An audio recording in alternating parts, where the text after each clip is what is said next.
নমস্কার। সর্বভারতীয় সঙ্গীত ও সংস্কৃতি পরিষদ আয়োজিত অনলাইন সাংস্কৃতিক প্রতিযোগিতা 2026-এ আবৃত্তি বিষয়ে আমরা অংশগ্রহণ করছি। আমাদের গ্রুপের নাম সোনার তরী, আমাদের বিভাগ ঘ। অংশগ্রহণে তমসা সেনগুপ্ত, আত্রেয় মুখার্জি, সঞ্জুশ্রী দাস। আমাদের আজকের নিবেদন কবি সুবোধ সরকারের কবিতা শাড়ি।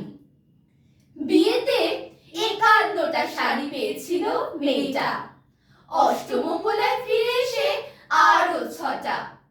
এত শাড়ি একসঙ্গে সে জীবনে দেখেনি। আলমারির প্রথম থাকে সে রাখলো সব নীল শাড়িদের।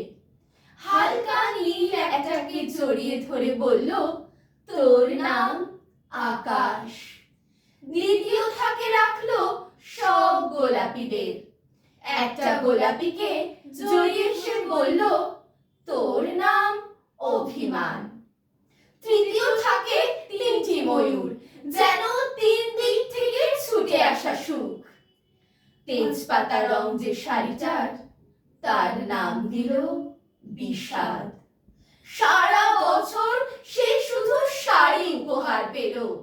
এত শাড়ি সে কি করে এক জীবনে পরবে? কিন্তু বছর যেতে না যেতেই ঘটে গেল সেই ঘটনাটা।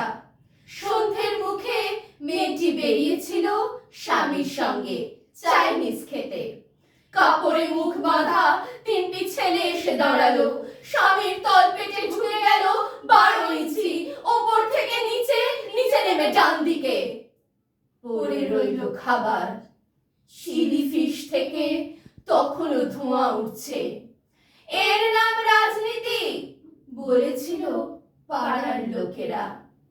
বিয়েতে 51টা শাড়ি পেয়েছিল মেয়েটা, অষ্টমঙ্গলায় ফিরে এসে আরো 6টা। একদিন দুপুরে শাশুড়ি ঘুমিয়ে সমস্ত শাড়ি বের করে 6তলার বারান্দা থেকে উড়িয়ে দিল নিচের পৃথিবীতে। শাশুড়ি পরিয়ে দিয়েছেন তাকে সাদা থান।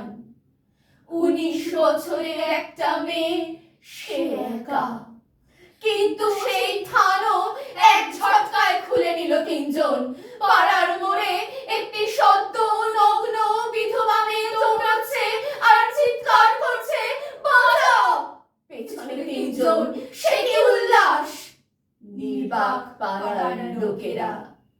বিয়েতে 51টা শাড়ি পেয়েছিল মেয়েটা। নমস্কার।